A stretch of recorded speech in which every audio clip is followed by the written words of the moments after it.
Hello everyone, once again welcome back to Let's Play Murder on the Orient Express. The final video now, I would have thought more than likely, I can't see it being any longer than this. And I'm going to push to the end now. We're on the final video. If this video is split into two, I will do one of two and two of two if it needs to be. But without further ado guys, let's continue and let's sort out what we did last time, which was to get the bent copper bracelet, wherever it might be. Here we go. With any luck, that will power the radio, at least for a short time. And I think that's it.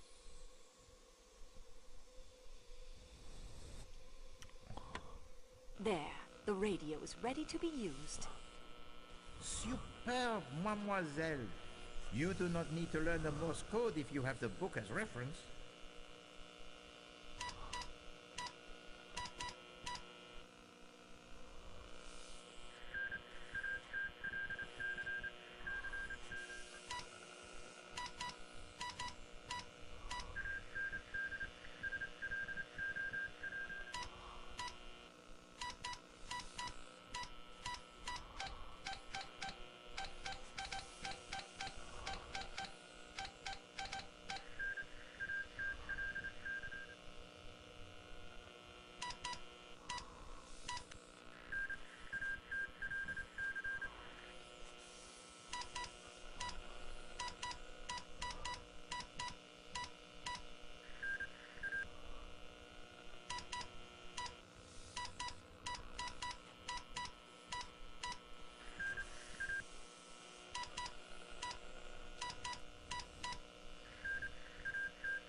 Times like this, I wish you had fucking talking through this.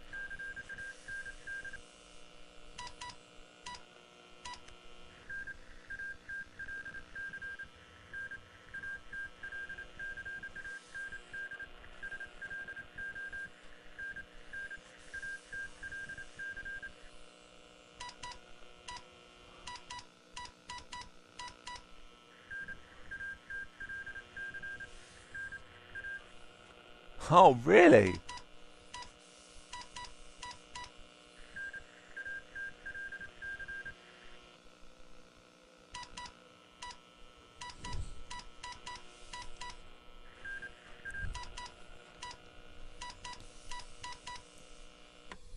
That will save the cell from draining while I'm not using it. There.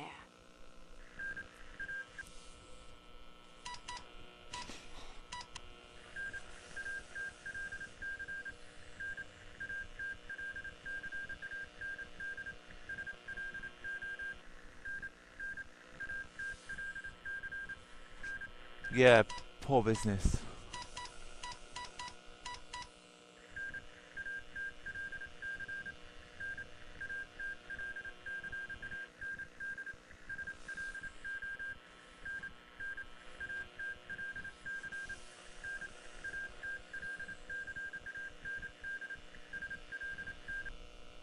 We have learned all we... That will save the... Right, jump to the salon car. I can't say I'm unhappy Ratchet's... You'll not get another word. You have been lucky, Signorina. Your luck may change.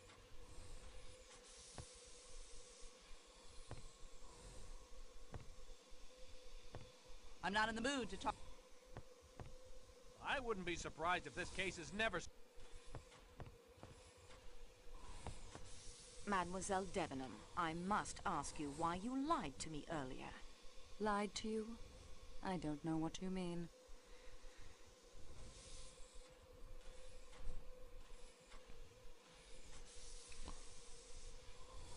You told me you had never been in America. What makes you think I have? Information received, as the English police say. You concealed the fact that you lived in the Armstrong household. And what, may I ask, was I supposed to have been doing there? You were governess to Helena Gilbert, Mrs. Armstrong's young sister, and you would have no doubt been governess to little Daisy when she was old enough. You appear to have found me out. And the reason for these evasions? I have my living to get. You must know how hard it is for a girl to get and keep decent employment. I had been detained and questioned in connection with a murder case. Do you think that any nice, ordinary, middle-class Englishwoman would want to engage a girl with those references as governess to her daughters? Even if no blame attached to you, there would be the publicity. Yes, we have it hard enough getting on, don't we? Without all of that additional baggage. I understand very well. I thought you would know what it is like. I am the hardest working employee in the office, yet I remain at the lowest wages. And I've worried more than once how my employer, Monsieur Bouc, will react when he learns of the avalanche, Monsieur Poirot's accident, the murder. I'm not to blame, but somehow you will be blamed. It's not fair. It's just the way things are. You could have helped the investigation. How? Is it possible, Mademoiselle Debenham? Call me Mary, please. Mary, is it possible you did not recognize Countess Andrenyi? Recognize her? From the society pages, you mean? She is Helena Gilbert, the young sister whom you taught in New York.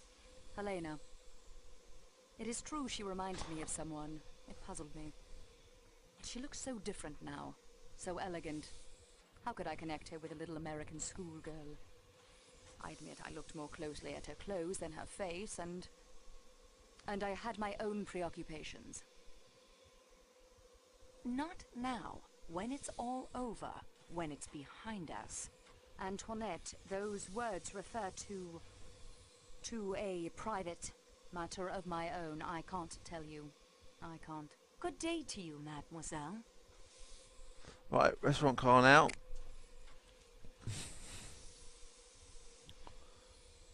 Just going to try and see if we talk to everyone to try and get an idea of who we're going to talk to. Before I go, there was something else.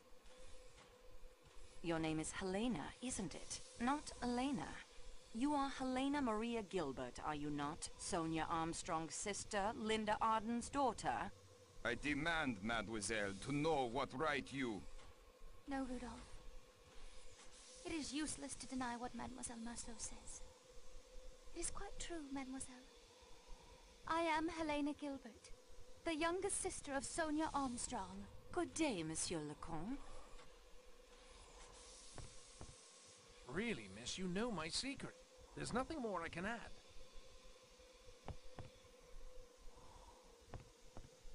I do not know where... Soon this entire...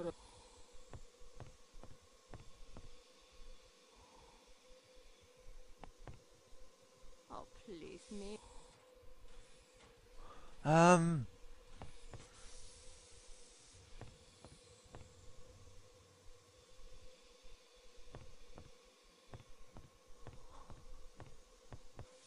I've remembered something else I wanted to say. What is the name of the conference you are addressing in London? Why, it is the International Society of Gastrointestinal Physicians.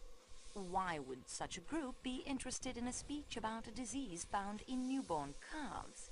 Why, there are many similarities between... what I mean is anatomy. Constantine, what have you done? You lied to us about your qualifications, Doctor. You are a veterinarian, yes? Yes, a very good veterinarian. Monsieur Poirot and I relied on your qualified opinions. Mademoiselle Marceau. All the inconsistencies, the time of death, the difference in the force of the stab wounds. The murderer is strong, but no, look here, the murderer is weak. He is right-handed. No, he is left-handed. Have you considered he may have held a knife in each hand? Doctor, enough. All of it can be explained away with the simple fact that you did not know what you were doing. Mademoiselle, all of my training was to become a medical doctor, to treat human disease and to save human lives. Then, I come from a poor family. I had not the money to finish my studies. The best I could accomplish was doctor of animals. When Monsieur Poirot was told there was doctor on the train, I saw an opportunity to prove myself. Not to you, you understand. To me. But your evidence... I swear to you, every observation I made, every conclusion I reached will be verified by any doctor who examines the body. Further, by my acting while the murder was as yet not too long in the past, I may very well have seen more than any doctor coming to the case days or even hours later. I did lie about my degree. I did not lie about my ability. You may rely on everything I have told you. Yes, even with all the inconsistencies, you have the correct medical evidence before you. Right, I think that's it. Let's see if we can go and talk to now Mr. Poirot and finish off this for once and for all. Ah, your return. So is there more to it? And that is everything. We progress. Countess Adreni's maiden name is Gilbert. Not a very Hungarian name, that. Her accent is more American than Hungarian. Countess Andreni is Helena Gilbert, Sonia Armstrong's sister.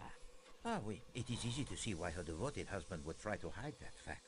Her account of the Armstrong household is of the greatest interest. Please to go over the points of her testimony that struck you. Barnaby confirms Colonel Arbuthnot served with Colonel Armstrong. Oui, the Royal Northumberland Fusiliers. A regiment most distinguished. Barnaby has discovered that the last name of the Armstrong cook was Schmidt. All of her ladies have said that she was a wonderful cook. Dr. Constantine is a veterinarian. The only man on the train who answers the description of Ratchet's unknown enemy, and that is his only secret? Bah! Pierre Michel has no family. Never married, parents dead, his sister, her husband, and a niece dead in the car crash? This is enough to explain the sadness that haunts him, and yet he carries the happy family photograph with him, a wife and a child. The nursemaid's full name was Suzanne Ferrier. French. Yet no apparent connection to any of the others involved in that case. Ah well, not every clue will lead somewhere. Cyrus Hardman has worked for McNeil's for almost 15 years. I wonder. The father of Linda Arden's children was named Gilbert. No marriage, just children. The smart set is often not so smart, I think. I have all the pieces. All that remains is for me to assemble them properly. Très bien, mademoiselle. You have done well. Mademoiselle Marceau, you will recall my observation to you of the many classes and nationalities one meets when traveling. Yes, of course. Try to imagine whether such an assembly would ever likely to be collected under any other conditions. On an ocean voyage? The close quarters, the intimacy. Even aboard a ship at sea one can avoid one's fellow passengers the entire voyage, if that is the wish. In America? Oui, the great melting pan of America.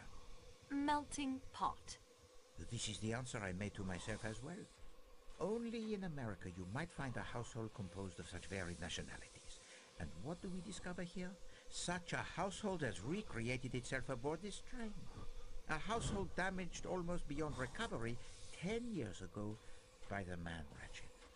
And so we near the end of at least one journey.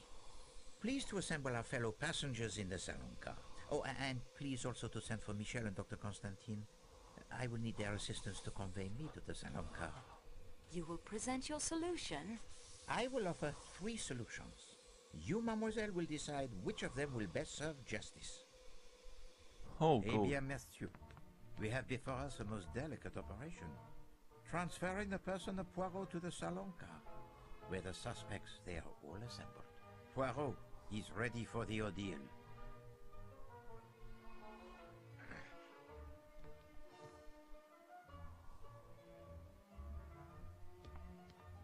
March! March! Take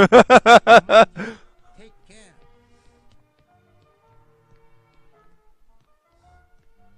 Beware of Greeks bearing gifts.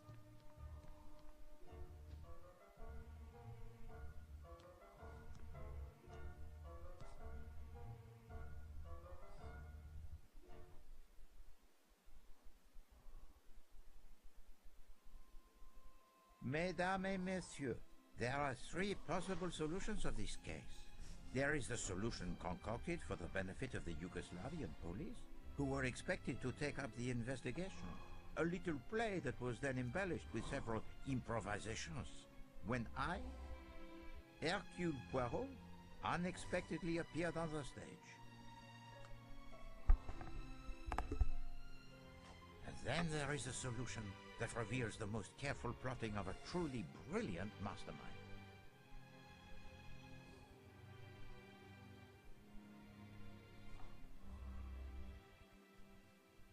And yet there is also a third, one of which I think even now, that mastermind, in this carriage with us as I speak, has no knowledge.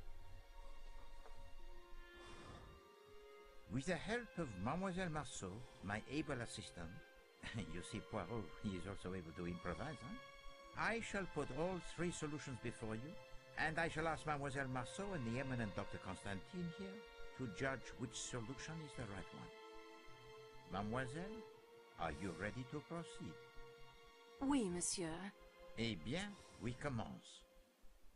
Monsieur Ratchet had received the threats from an unknown enemy. Mademoiselle Marceau? Right, I need to put them in order, I think. Threatening letter.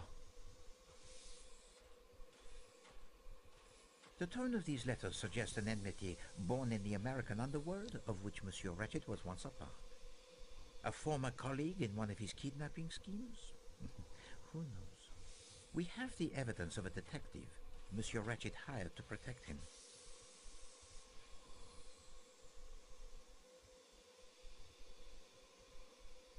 The detective is Cyrus Hardman, posing as a salesman of typewriter ribbons. The evidence of Monsieur Hardman, who is indeed a detective hired to protect Monsieur Ratchet, gives to us a description of a small, dark man with a womanish voice. Except for the voice, this description would only fit 2 men on this train.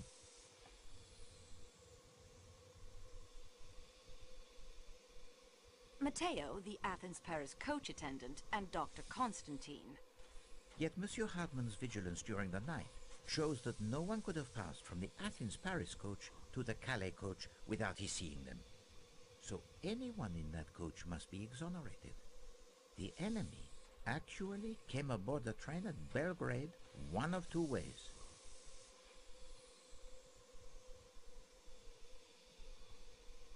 Through the door left unbolted by Monsieur McQueen.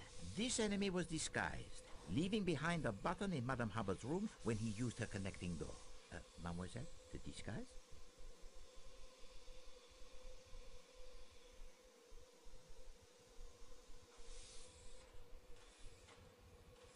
A passkey was found in the pocket of this uniform, giving the murderer access to Ratchet's room.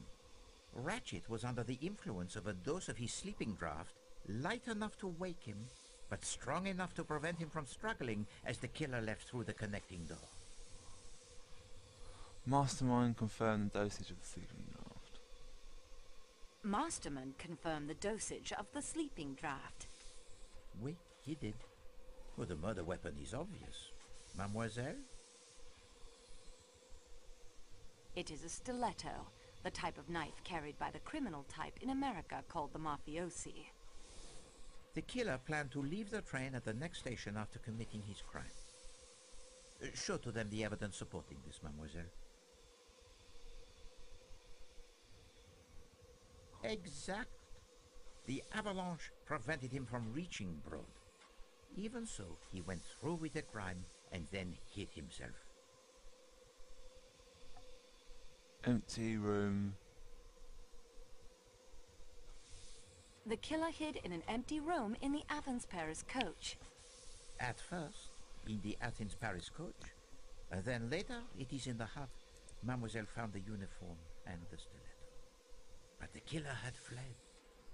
He may have escaped down the mountain, or he may have come to his just reward somewhere out there in the snow. I think you will agree that we had followed the trail as easily as if we were tracking the footprints in the snow. Well, it is plausible. It certainly fits the most obvious set of facts. I applaud the mastermind who hides behind such an innocent face. The second solution asked more of the little Gressels. Not only of Poirot, but those of Mademoiselle Marceau and Dr. Constantine as well. It was hidden most carefully. The unlikely accident of a means of communicating with the outside world, a part filled most ably by my dear friend Barnaby, made the truth, or at least part of it, easier to uncover. But I flatter myself that enough clues were found right here on this train that such communications were almost always but collaborations of conclusions that I had already reached. So, mademoiselle, we will begin again. First, I will speak to you of time. When did Monsieur Ratchet meet his end? I suspect Mademoiselle Marceau has the theory. 1:15. 1:15 a.m. The watch was broken during the attack, and Madame Hubbard heard the killer in her compartment only moments later. Let us examine each possibility in turn. 10:40 p.m. or earlier? No, I think not. Mademoiselle Olsen spoke to Ratchet from the doorway at 10:40 p.m., but she never went inside. It conjures the image most bizarre of her throwing a knife at him 12 times from the doorway. And how does she retrieve it? Is there string attached to the handle? No, that is a solution of a most lurid sort. 12:37 a.m.? A more interesting possibility. Monsieur McQueen states that Ratchet spoke no languages other than English, and yet the voice answered Michel in French. Still, I think this was simply a performance for the benefit of Poirot. One of the little improvisations. I was meant to see through it and say, no. Monsieur Ratchet, he was already dead by 12:37. He could not have cried out. The broken watch said 1:15. Oui, it did. And it fits with the time of Madame Hubbard's visitor. Now I digress for the reminiscence. I observed to Mademoiselle Marceau that one meets many classes and nationalities when traveling aboard the Express. I asked her to imagine whether such an assembly would ever likely to be collected under any other conditions. And Mademoiselle, what was your reply? In America. C'est ça. Only in America will you find a household composed of so many nationalities. Look about you. As our investigation progressed, it became clear that 9 passengers on this train are connected in some way to the Armstrong kidnapping. Who have we connected to that case, mademoiselle? Set the names, okay, so we need to do Count. Count Andrenyi. No, mademoiselle. Try again, please. All the names except... Okay, all the names except Count Aldreni.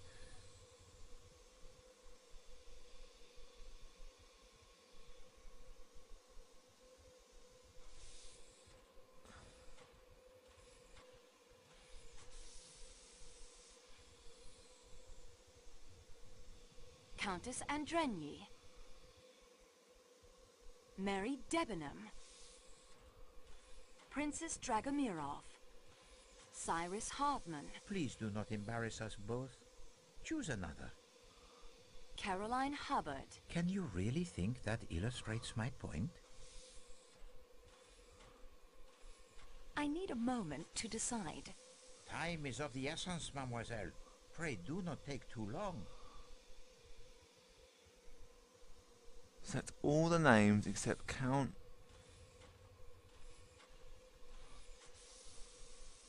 Okay, all the names Count. Antonio Foscarelli. Hector McQueen. Edward Masterman. Pierre Michel. Use the little Gressels, Mademoiselle Marceau. Colonel Arbuthnot. Caroline Hubbard. Can you really think that Pierre Michel. Mademoiselle... Greta Olson. Cyrus Hardman. Can you really... Oh, what is it then? I don't know. Hildegard Schmidt. None of the above. Précisément. These 4 alone, amongst the occupants of the Calais coach, would appear to have no direct connection with the Armstrong case. Yet I was struck by the curious coincidence that everyone in the Calais coach had an alibi. And these alibis are sometimes corroborated even by those not connected to the Armstrong affair. One of you stated to Mademoiselle Marceau that while Monsieur Ratchet got what he deserved, you would have preferred to see him properly hanged. The trial by jury is a sound system. Who said that, mademoiselle?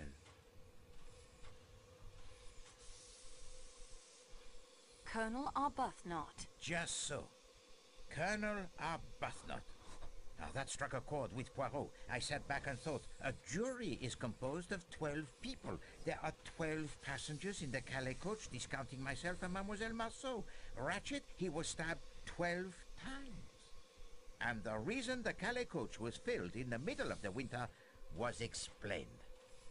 All, I repeat, all of the passengers were in on it. They had to be. No alibi could be left to the whim of a stranger. Did this solution explain everything? Let us see. What were the clues that pointed to the first solution, mademoiselle? All of these clues agree with the first solution. Wait, and now of course my attention focused on Monsieur Hardman, for he, the apparent outsider, had provided a key element in this artificial solution of an unknown enemy. How to explain his complicity? And then I remembered that Mademoiselle Marceau had told to me 2 suggestive moments during 2 different interviews with Monsieur Hardman. When he said the snow was bright. Mais oui, the snow has not been very bright today. The sky, it is overcast. And in his apology, he mentions his fondness for French girls. Countess Andrenyi told us that the nursemaid, she was French. Her name was Suzanne. Our young friend Barnaby Lewis confirms via the ham radio that her full name was Suzanne Ferrier, and that she was born near Paris. So, it is not so much a leap, I think, to wonder if perhaps the man from New York and the French girl working there might not have formed the attachment? I've been a detective for almost 20 years, Monsieur Poirot, but I'm in admiration of you. Yeah, Suzanne and I were gonna ask her uncle if we could get hitched. He was her guardian. And the kidnapping and everything. It was too much for her. Her uncle, monsieur? And his name? Oh, jeez, I can't say I remember. A detective for almost 20 years? And you never even knew the name of your fiancé's guardian? No, probably got it written down somewhere back in New York. Enough of this foolishness. I can guess his name right now, and so I expect can Mademoiselle Marceau. Oh crap. I don't know. Pierre Michel. No, mademoiselle. Monsieur Ferrier. The picture in your valise, it is that of you, your sister, and her daughter Suzanne? Oui, monsieur. After my sister and her husband died in a car crash, I raised Suzanne as my own child. And so, that leaves only one. Me? If your tenant is one of your killers, Mr. Poirot, that makes you 12. You don't need me. No, madame. I have come to the odd conclusion that the person who has taken no part in the crime is the one who would be considered most likely to do so. I refer to Countess Andranier. Her husband swore on his honor she did not leave her room last night. A count from a noble family? A rising young star in the Hungarian diplomatic service? Such a man does not swear upon his honor lightly. No, it is much more probable that he tells the truth. And it is the devoted husband who, so to speak, takes his wife's place. So you see, madame, we are back to 11 without you. Well, I never. Wait until my daughter hears about this. Why not tell her now? She is sitting there right beside you, Madame Adam. You are the instigator, or the director, I should say, of this entire performance. You, who Mademoiselle Debenham so rightly called the strongest character among us. And there you have it. Does this second solution explain everything? Let us see. Mademoiselle Marceau, what was the real murder weapon?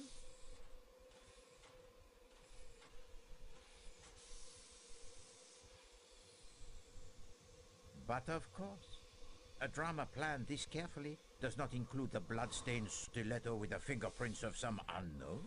No, that is merely a prop, as were the two threatening letters. The burned note, of course, was a real threat. The conspirators most assuredly did not want this murder tied to the Armstrong kidnapping, and the true weapon, with no incriminating mark upon it, might never have been found if it had been thrown inches further. Bloody steak knives aren't balanced properly for throwing. My hat's off to you, though, Miss Marceau. When I saw where it landed, I wasn't about to crawl out there and end up at the bottom of that ravine. Took some nerve doing what you did, and there's no denying it. Hear, hear. So, the improbable differences in the stab wounds is now explained. Two so-called clues were dropped in the dead man's compartment. Mademoiselle? The pipe cleaner, incriminating Colonel Arbuthnot, who had one of the strongest alibis and whose connection to the Armstrong family was probably the hardest to prove. And the second clue found in the room, mademoiselle? The handkerchief, incriminating Princess Dragomirov, who by virtue of her frail physique and the alibi given by her maid and Michel was practically in an unassailable position. Then there was the clue found at the shepherd's hut with the incriminating fingerprints. Do you have it, mademoiselle? With Matteo's incriminating fingerprints on it. Not precisely cricket, you know, Tonio, to incriminate an innocent man. Cyrus could swear Matteo had not entered the Calais coach. Michel informed us the radio was in the baggage car, and I wanted to put it out of commission. I did not want to destroy the equipment. It must have taken him much saving to purchase. So I only smashed the telegraph key. Signorina, you are a miracle worker for sure. To get the radio working again. I know about these things. That was a stroke of a genius. Stick to the point, Monsieur Foscarelli. With great pleasure. The padlock was just hanging there. I found the snowshoes earlier, and then the shepherd's hut. I was supposed to find a good place for the uniform and the stiletto, and the hut was perfect. But I had to break the lock to enter. All I did was go and get the padlock on the radio crate. I didn't mean to point the finger at Matteo. The other red herring was not a herring at all, but it was certainly red. Mademoiselle? And then to put it in my valise was not a nice trick. The kimono is mine, monsieur. And mademoiselle, I had no intention of trying to incriminate you. I had to put it someplace, and I thought it would be amusing if you found it there. Ah oui, you enjoy your little games, Countess. Mademoiselle Freebody indeed. Well, Madame Arden? I always fancied myself in comedy parts. Bravo, Mr. Poirot. Well done. Applause from an actress of your stature is praise indeed, madame. We were all at the house, a house filled with almost unendurable pain and sadness. The Perkinson brothers were dead, but Cassetti had got clean away. We decided then and there that the sentence of death that Cassetti had escaped would be carried out. Little did we know how many years would pass, how many false leads Mr. Hardman would track down before Cassetti would be found. Whatever country my work took me to, no matter how tough the case, I always saved plenty of time to try and pick up the trail. But he kept on the move. Brazil, Mexico, most of Europe. Ratchet was only the last of a string of aliases. Then Mr. Michel wrote to me. It was he who, quite by accident, had recognized Cassetti traveling aboard the Istanbul to Calais train. When we learned the man, now calling himself Ratchet, frequently traveled to the Middle East aboard the train, we knew we could have some control of the scene of our planned execution. It took months, but in time Ratchet hired both Hector and Masterman. One of us would have been enough. Two were better. Hector handled all of Ratchet's travel arrangements. With Michel's help, passage was booked on the same train he would be using to return from his latest excursion to the Orient. The rest you seem to know. Oui, madame. Indeed, the rest Poirot knows. But I don't understand. You've uncovered everything. We know we did it. How can there be another solution? Simplicity itself. There is among you one who is not who he pretends to be.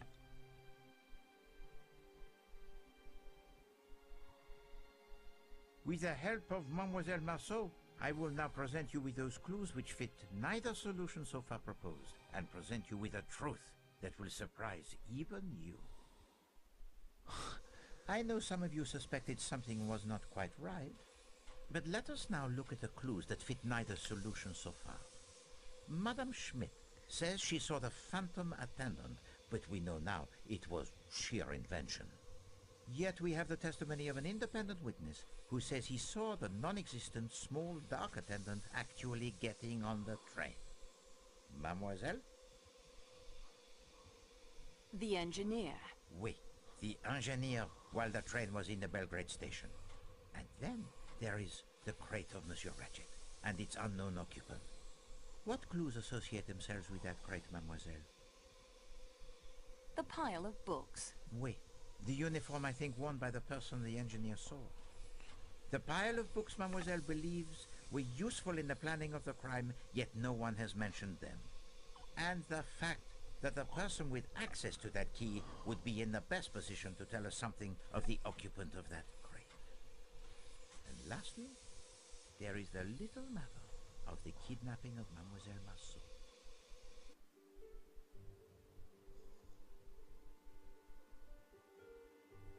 The what? Monsieur Foscarelli. I would not harm the signorina. It is why we are all here, to punish the kidnapper. She's right, Poirot. How can you think any of us would resort to kidnapping after all we've been through? As you can see, Monsieur Perkison, we have pieced together much of your story. Only the reasons remain, and I leave those to you. What did you call him? He called him Perkinson. That is my name. Robert Perkinson. Silence! At once! You will obey me in this and listen to what Monsieur Parkinson has to say. You owe to Poirot that, I think.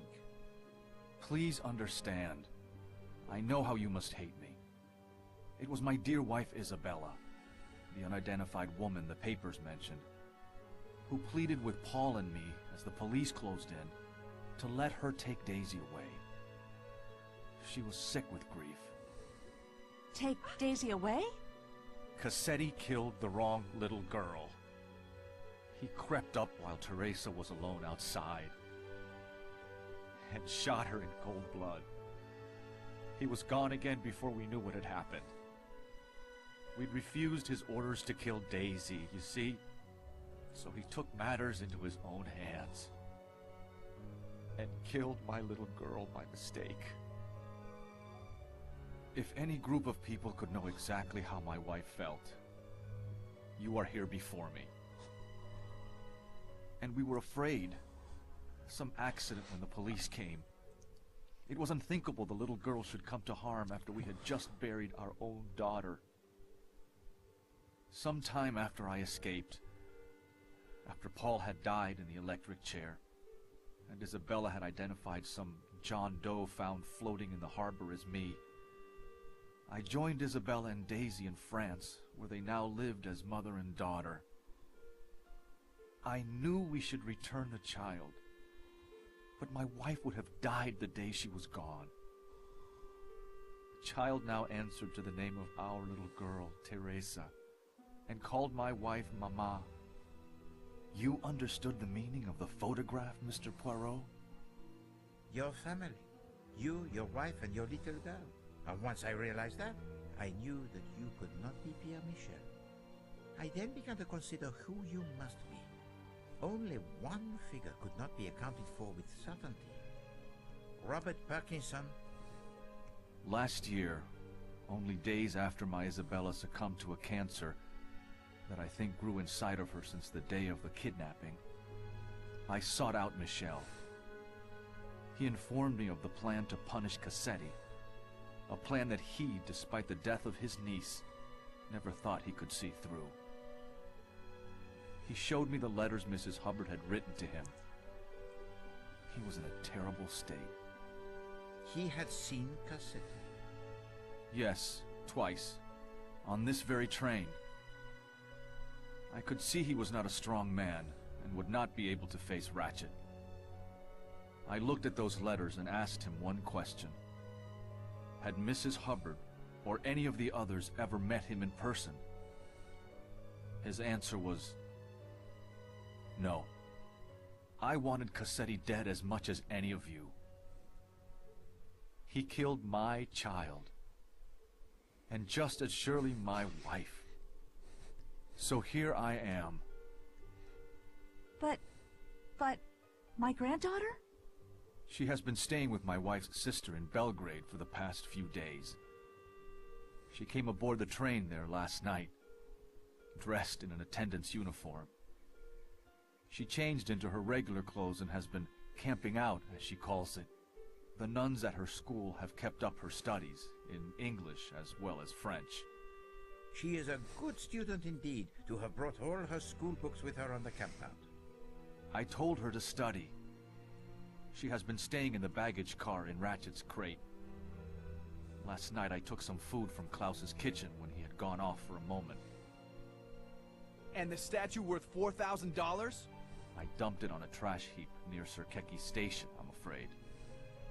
This cargo is far more precious. At last, the riddle it is solved, n'est-ce pas, mademoiselle? And with a most satisfactory solution indeed.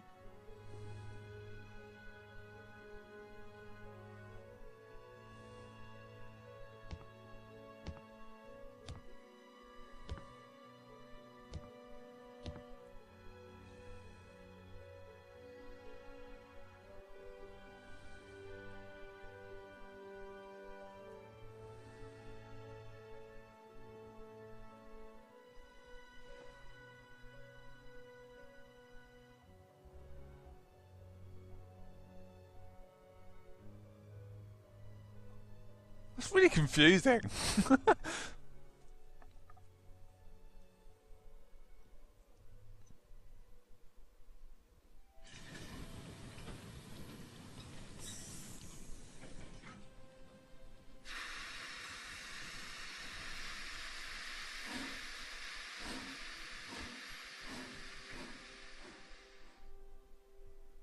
You are the representative of the train company, Mademoiselle Marceau. You have been instrumental in assembling the evidence that pointed to the solutions I have now shared. And you have been ill-used. I am truly sorry, mademoiselle. I left you all of your belongings in that box, except the one I needed back. The key to the security room. You now know why. My precious cargo had to eat. You have proven to be most ingenious. Twice you almost discovered my secret passenger. I left the parasol for you to discover. I had no doubt you would free yourself. If not, I would have found an anonymous way to inform someone of your whereabouts. I understand why you did it. As Monsieur Parkinson so rightly observes, you have proven your grey cells to be almost equal to those of Hercule Poirot. So, what do you say, Mademoiselle Marceau? Which solution shall we present to the Yugoslavian police in broad? Silence, s'il vous plaît. It is now time to hear what Mademoiselle Marceau has decided.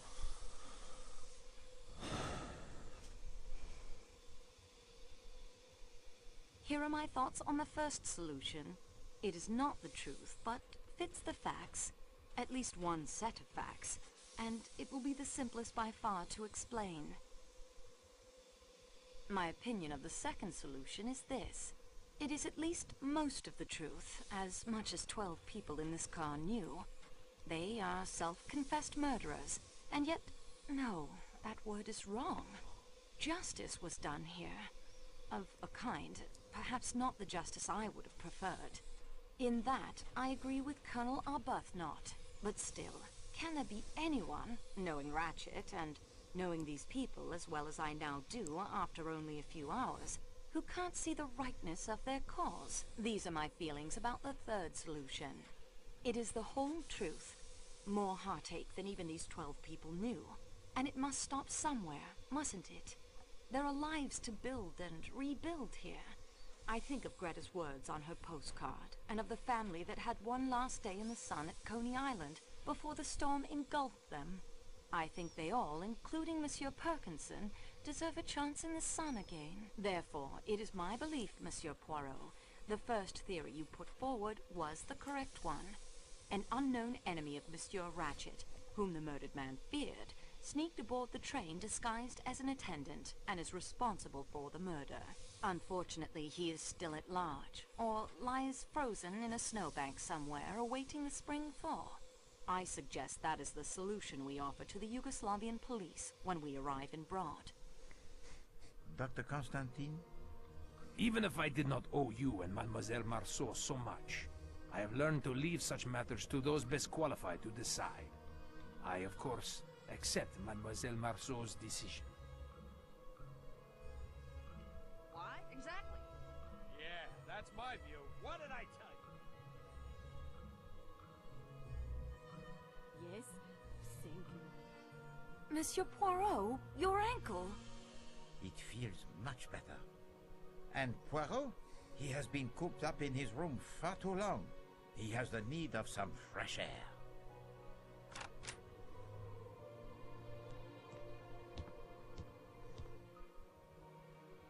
Mr. Michel, I'm sorry, Perkinson. I cannot find it in my heart to hate you. All I find there is forgiveness and thankfulness for giving us back something we thought we'd lost forever. In fact, it seems you are now one of the family. Thank you. Daisy, child, my dear, I am your grandmother.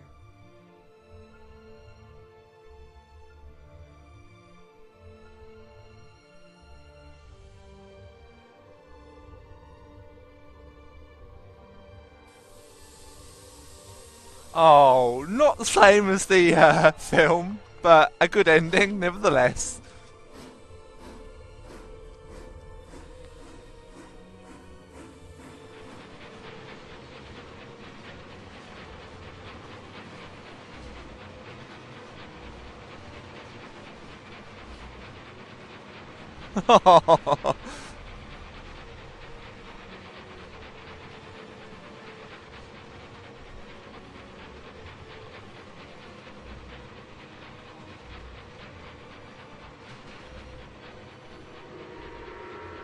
And that's the end. Oh my god, that was tedious and annoying. But I'm glad I done it, because I'm one of the few people who have put this LP up on YouTube.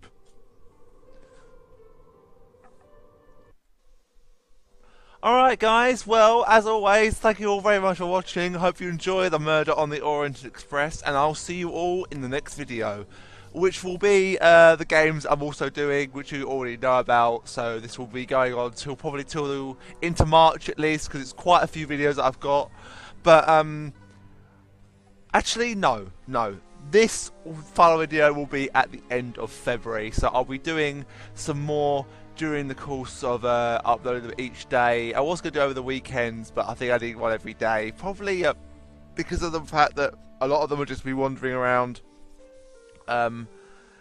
If they are getting a bit tedious for you guys, feel free to just skip, but you know, it just shows that when I was wandering around, that, you know, I haven't edited any of that out, so I might have to have a look to see whether or not some bits need it, but I think some of all the videos have something important in them. So without further ado guys, thank you all very much for watching, and I'll see you all in the next LP. Bye bye for now.